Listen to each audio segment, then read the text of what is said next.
আমাদের বিমান বাহিনী থেকে শুরু করে নৌবাহিনী, সেনাবাহিনীর যে আমাদের টেকনোলজি গুলো রয়েছে, এগুলো যদি আমরা উন্নয়ন করতে না পারি তাহলে ভবিষ্যৎ বাংলাদেশে একটি ধ্বংসস্তূপে পরিণত হবে।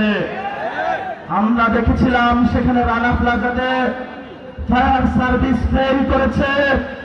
বিভিন্ন প্রাকৃতিক দুর্যোগগুলোতে সরকারি যে সংস্থাগুলো রয়েছে সেগুলো আমাদের ট্যাক্সের টাকা শুধু বেতন নিয়েই তারা মাঠে বসেছিল, বাংলাদেশের মানুষকে রক্ষা করতে পারে নাই।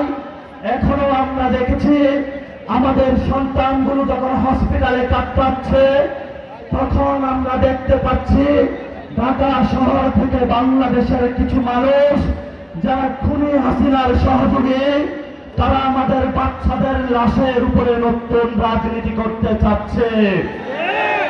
আমরা বারবার রাজপথে নেমেছি। ভবিষ্যৎ চাঁদপুর থেকে শুরু করে বাংলাদেশে আর কোন আওয়ামী লীগের সুযোগ আমরা দিব না।